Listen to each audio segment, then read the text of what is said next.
मुर्जा साहब, आप आज कराची के मेयर मुंतखब हुए हैं और पीपल्स पार्टी से आप पहले मेयर हैं। आपकी वालदा मोहतरमा फौजिया वहाब साहबा का ताल्लुक भी पीपल्स पार्टी से था और आपके वालिद के बारे में बहुत कम लोग जानते हैं कि वहाब सिद्दीकी साहब जर्नलिस्ट थे, सहाफ़ी थे, लेकिन जो बहाली जमहूरियत की तहरीक थी उसमें Pakistan federal union of journalist के प्लेटफॉर्म से उनका भी काफ़ी किरदार था। वो मिनहाज बन्ना साहब के और निसार उस्मानी साहब के साथी थे और जब वो हयात थे तो उन्होंने पाकिस्तान टेलीविज़न पर कुछ टीवी प्रोग्राम भी किए थे।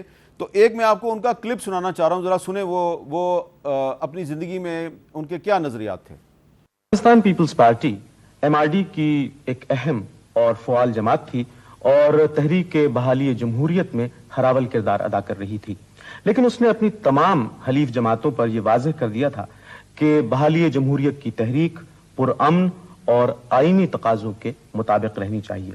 तशद्दुद और तोड़फोड़ से हर हाल में गुरेज किया जाना चाहिए ताकि इक़्तिदार की मुंतकली का अमल भी पुरअमन तौर पर मुमकिन हो सके।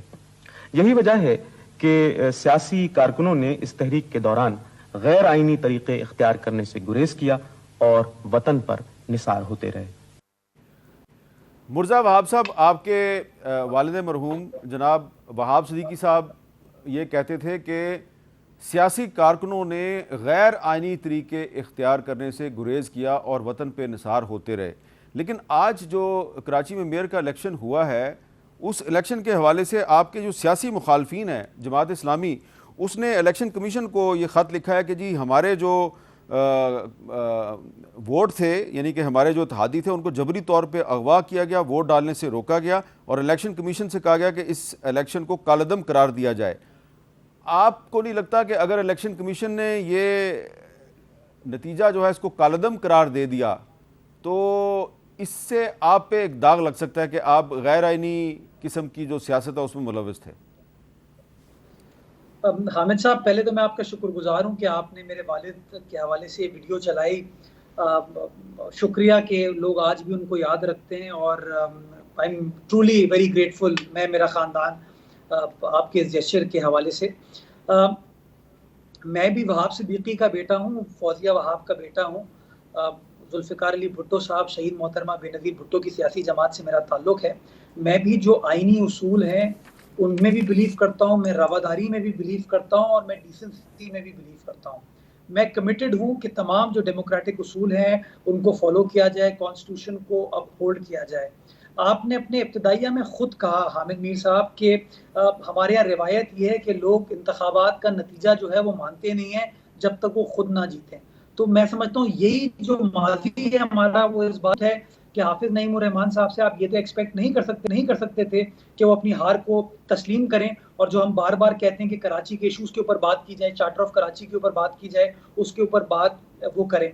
मैं तो आज भी नतीजे के फ़ौरन बाद, हालांकि कुछ बदमज़गी हुई थी टूवर्ड्स दी एंड, जैसी रिजल्ट अनाउंस हुआ मैं हाफिज नईमुर रहमान साहब के पास खुद गया, मैंने उनको गले लगाया और उनको फिर कहा कि इंशाल्लाह कराची के मसाइल को हल करने के लिए हम सबको मिलकर काम करने की जरूरत है। बिकॉज बिलावल साहब बड़ा क्लियरली ये समझते हैं कि जितनी पॉलिटिकली पोलराइज सिचुएशन होगी उतना मुश्किल होता है डिलीवर करना। मिलकर काम करें, इशूज को आइडेंटिफाई करें।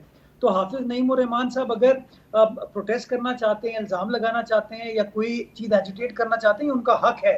लेकिन मैं ये समझता हूँ कि जो सियासी लीडरान होते हैं उनको मामलात को सियासी अंदाज से हल करने की ज़रूरत है। इलेक्शन कमीशन ऑफ पाकिस्तान यही था जिसने 15 जनवरी को इंतखाबात कराए थे। जिस 15 जनवरी के इंतखाबात के बारे में जिन 9 टाउन्स के अंदर जमात इस्लामी जीती है, उसके बारे में हाफिज नईमुर रहमान साहब कहते हैं कि बिल्कुल ठीक जीती है। तो ये तो नहीं हो सकता कि इलेक्शन कमीशन ऑफ पाकिस्तान वहां दुरुस्त थी जहां पर जमात इस्लामी जीत गई और वहां दुरुस्त नहीं है जहां पर पाकिस्तान पीपल्स पार्टी जीत गई। ये दोहरा मयार नहीं हो सकता। या तो आप कहें कि इलेक्शन कमीशन ऑफ पाकिस्तान ने अपना काम नहीं किया तो आप अपने नताइज को मुतनाज़ा कर रहे हैं। लेकिन अगर आप ये समझते हैं कि आप बिल्कुल दुरुस्त जीते हैं तो आप इस बात का एतराफ़ करें कि इलेक्शन कमीशन ने अच्छा काम किया। और मैं बरमला आज ये कहना चाहूँगा कि इलेक्शन कमीशन ऑफ पाकिस्तान ने बड़े एहसन अंदाज से आज पोलिंग कराई। जो एतराज़ात हाफिज नईमुर रहमान साहब या उनके रुफ़का आज पोलिंग के दरमियान उन्हें करने की कोशिश की गई, उनको सुना और सुनने के बाद उन्होंने अपना फैसला किया।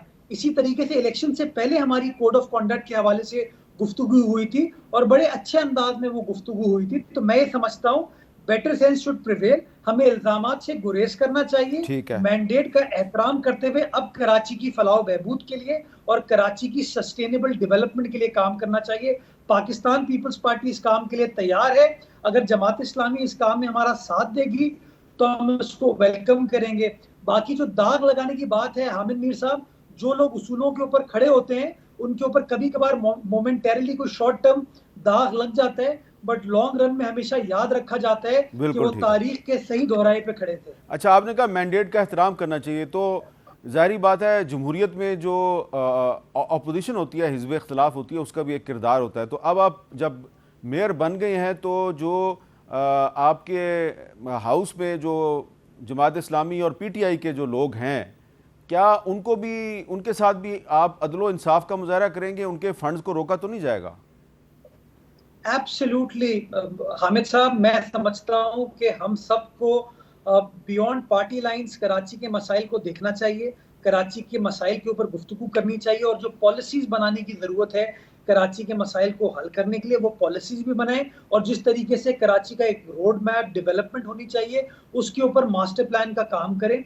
मैं ये ऑफर करता हूं आपके चैनल की तवज्जुह से कि आइए अगले 50 साल का कराची का प्लान बनाते हैं, चार्टर ऑफ कराची के ऊपर काम करते हैं, जिसके अंदर सियासी रवादारी की भी बात की जाए, जिसके अंदर कानून की सरबुलंदी की भी बात की जाए, जिसके अंदर बाई पार्टीसन होके एगैलिटेरियन सोसाइटी को बिल्ड करने के लिए अक्रॉस द बोर्ड जो डेवलपमेंट होने की जरूरत है वो डेवलपमेंट की जाए। और मैं फिर एम्फसाइज करूंगा कि सियासी मामलात को अदालतों में ना लेके जाएं, सियासी मामलात को ऐवान में हल करें। हम इस काम को करने को तैयार हैं। जमात इस्लामी, PTI, जो भी सियासी जमात हमारे साथ बैठेगी हम उसको वेलकम करें। ये बताएं कि अब बतौर मेयर कराची आपके ख्याल में कराची शहर का सबसे बड़ा मसला क्या है? आपके सामने सबसे बड़ा चैलेंज क्या होगा कि जिसको आपने मीट करना है? हामिद मीर साहब, सबसे बड़ा चैलेंज है कराची वालों को उम्मीद दिलाना। मैं समझता हूँ कराची के लोग पिछले 30-40 साल में मायूस हो गए सिचुएशन से। तो सबसे इंपॉर्टेंट चीज ये है कि कराची वालों को उम्मीद दिलाई जाए कि उनके इदारे परफॉर्म कर सकते हैं, उनके इदारे काम कर सकते हैं। ये जो कांस्टेंट रस्साकशी थी कि वफाकी हुकूमत एक बात कर रही है, सूबाई हुकूमत एक बात कर रही है, कराची की इंतजामिया एक बात कर रही है, इसको खत्म करने की जरूरत है और एक कंसेंसस बिल्ड करने की जरूरत है। और ये मैं बात इसलिए करता हूँ कि कराची को एक मुनफरिद हैसियत हासिल है कि कराची पाकिस्तान का सबसे बड़ा शहर है, सिंध का दारुल खिलाफा भी है और उसके साथ साथ पाकिस्तान का सनती और कमर्शियल कैपिटल है, फाइनेंशियल कैपिटल है। वफाकी हुकूमत का भी स्टेक है कराची शहर में, सूबाई हुकूमत का भी स्टेक है और कराची की इंतजामिया का भी स्टेक है। तो पीपल्स पार्टी को एक मुनफरिद मकाम हासिल है इस वक्त कि हम वफाक में भी हैं, सूबे में भी और कराची की इंतजामिया में भी हैं। तो वो कोहेरेंस के साथ चीज़ों को लेकर चलेंगे तो ज़्यादा ऐसे अंदाज से मामलात को हल कर पाएंगे। मैं समझता हूँ प्रायोरिटी नंबर 1 पानी के मसाइल को एड्रेस करना होगा, सेवरेज के मसाइल को हल करना होगा, रोड इंफ्रास्ट्रक्चर की सिचुएशन को बेहतर बनाना होगा, पब्लिक ट्रांसपोर्ट के मसाइल को बेहतर बनाना होगा, जो आपकी पब्लिक स्पेसेस हैं, पार्क्स हैं, प्लेग्राउंड्स हैं, उनको फोकस करते हुए बेहतर बनाना होगा।